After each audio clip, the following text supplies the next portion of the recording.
me bring in my guest and talk a little bit more about this case. An Atlanta criminal defense attorney, former prosecutor, and the host of the Diva Court podcast, Marcia Minot, is with us. And in Michigan, criminal defense attorney and former elected public defender Michael Jaafar is with us as well. Good morning to you both. Thank you for coming on the program.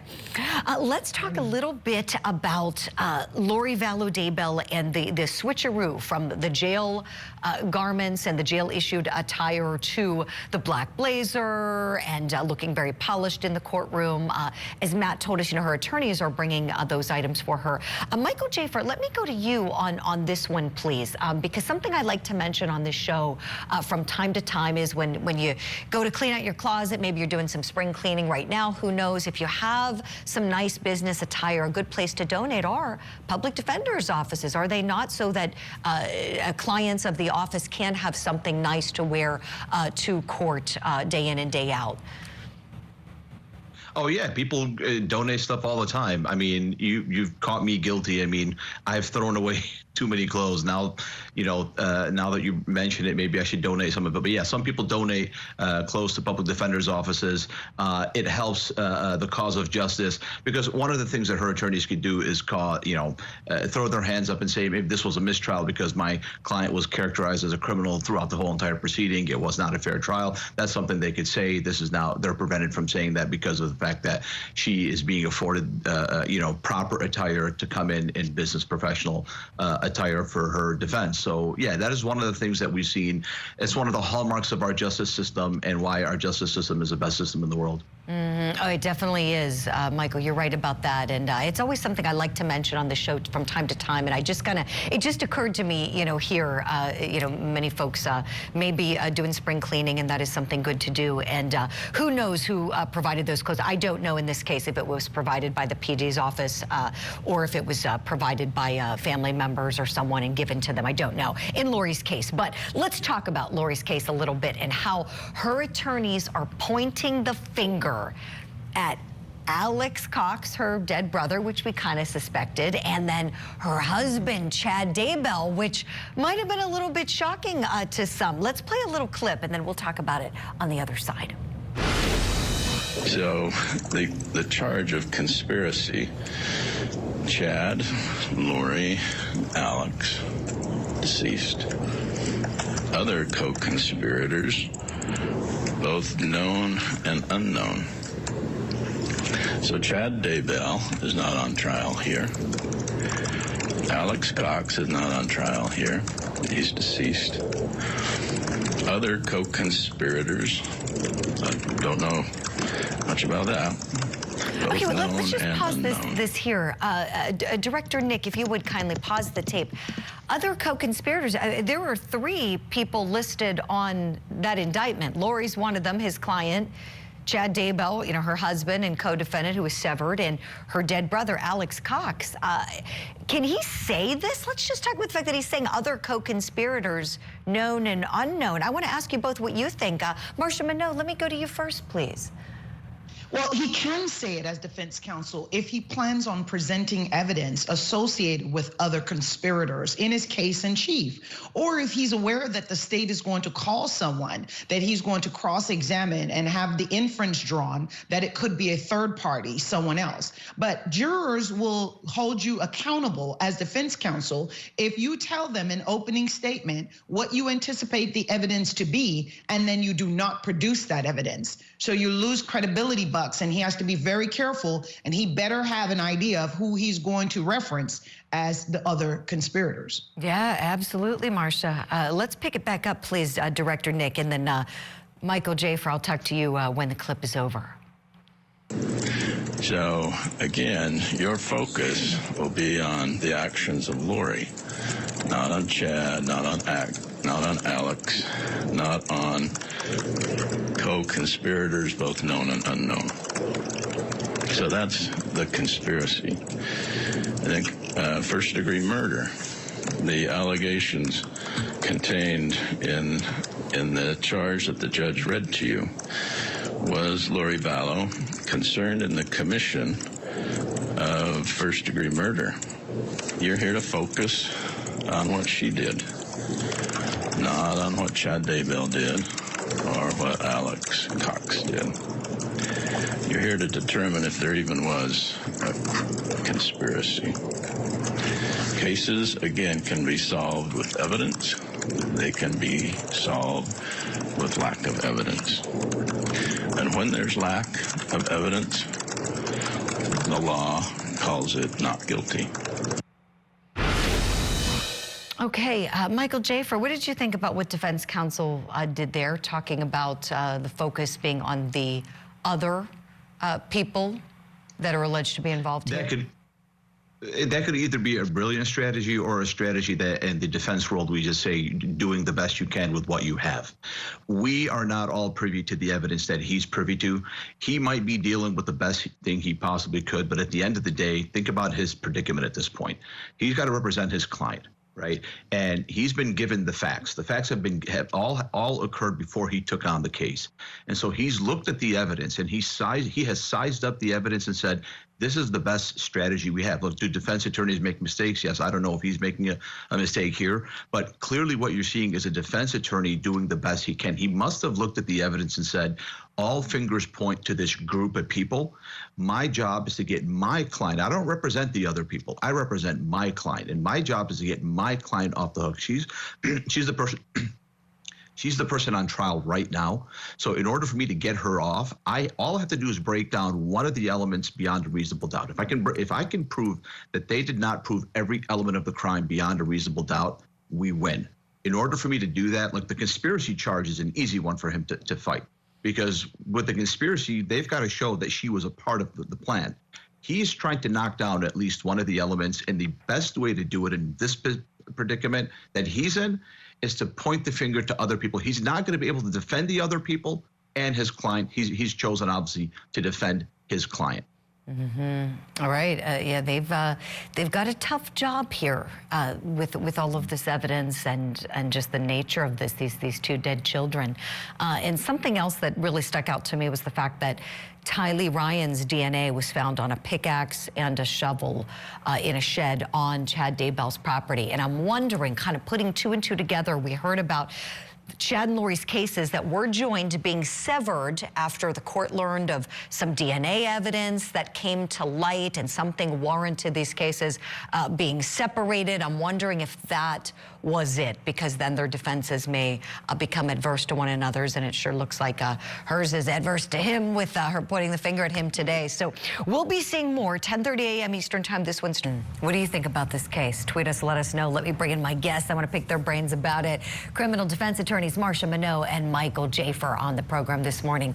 Marsha, I want to go to you first on this one, please, as we're nearing the end of the state's case. I keep thinking about how if I was defense counsel, I would be chomping at the bit to make that motion for a directed verdict or judgment of acquittal, whatever it's called, in New Jersey. Talk to us, please, about the importance of a motion like that, especially in a case like this one, where it's certainly not a slam dunk for the state.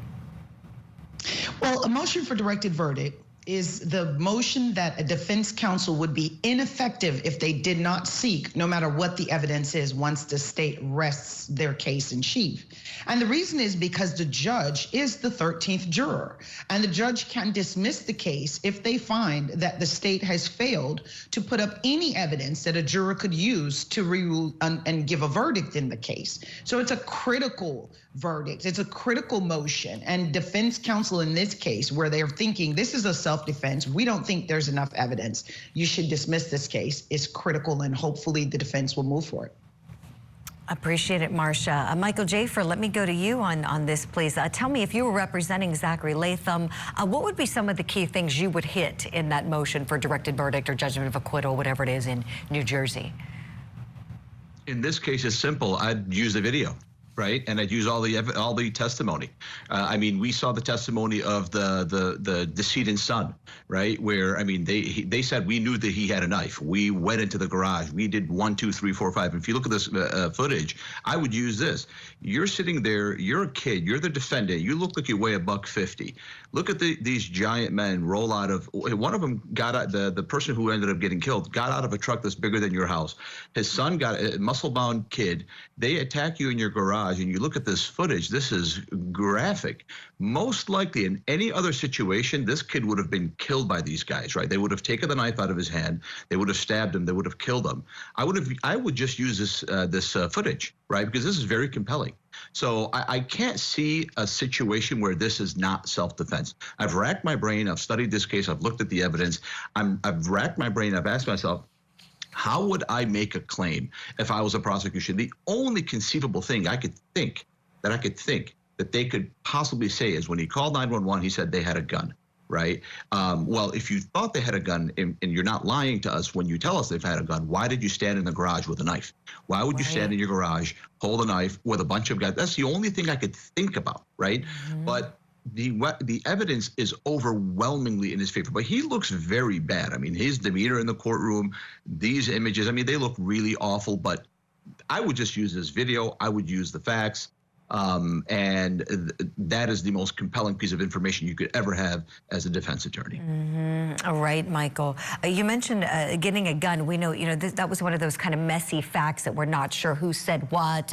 It doesn't seem that there ever was one visible to anybody, but it was talked about. I have a clip to that point. This is from one of the victim's sons. This is from Billy Durham. He's the oldest son. He and Gage are the two children of Timmy and Tiffany Durham, and this was from his testimony. Let's listen. When you pulled up, Gage was already talking to Sarah, right? Sarah said that you're not gonna like what he has for you. Gage told you that that Zach was getting a gun. Gage said that. I don't know if that was to me. Okay. And Sarah said he's not, right? Yes. And your dad pulled up. Yes. And he got out of his truck. Yes. And that information was relayed to him, right? Yes. And his response was, get the gun, get the gun. Yes. Okay, so he's saying that's what Dad said. He's conceding that. Of course, that clip is from Cross. Now his dad is dead. Marcia Minot, how does that little fact there tip the scales in any way, in your opinion, please? I think that fact tips the scale in the defense's favor. And the reason is because it gives the jurors evidence that the aggressors at that stage was the alleged victim in this case. And if the jurors buy that they were the initial aggressors and that the aggressor never changed and never switched to the defendant, then this defendant is going to receive a verdict of not guilty.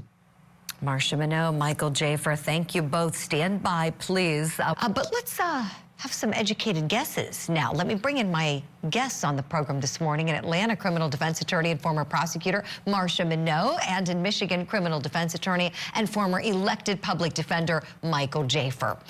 So I know none of us have the inside sourcing on this as to what they're talking about, but the first thing that came to my mind was, I wonder if they're working out a plea agreement. I wonder if everybody had the long weekend to think about it. Perhaps that could be what's going on here. Who knows? Michael Jaafar, your thoughts on that, whether that could be happening? If this case did not garner as much public attention as it did, maybe, and if perhaps the defendant had a criminal history, perhaps they might be working out a plea agreement. But this thing is just so fully baked. Everybody has so much of an opinion on this case. It's in the public domain.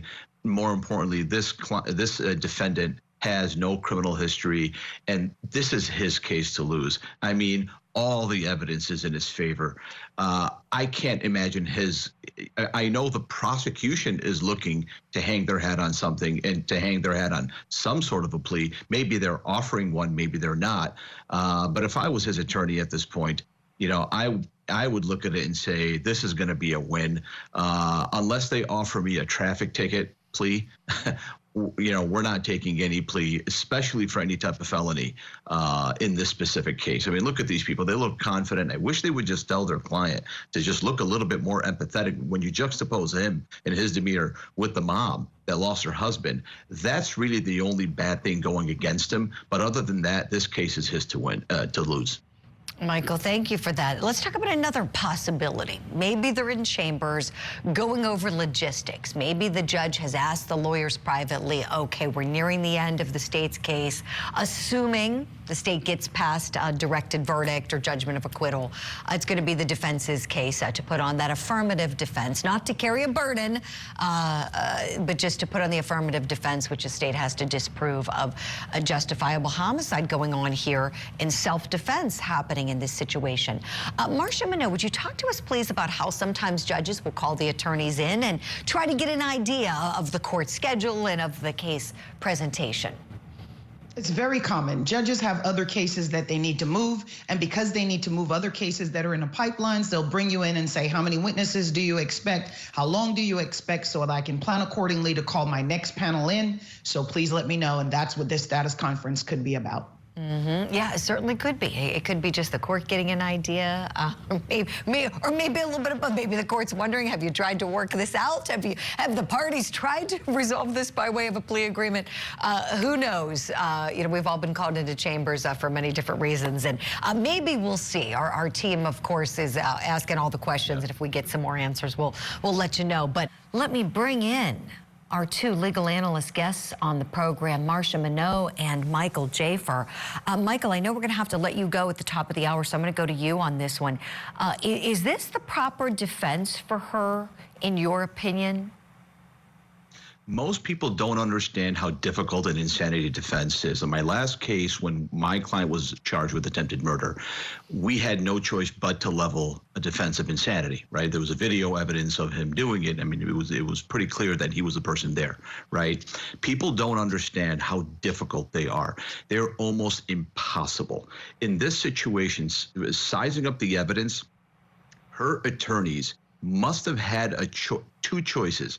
You either plead guilty and don't even defend this thing, or you have no choice but to take this long shot. It's more of a long shot. This is more of like 5 holes in one in a row, right? It's almost impossible. In this specific case, this woman, I would say she has more of a chance of getting 5 holes in one than getting a successful insanity defense pled.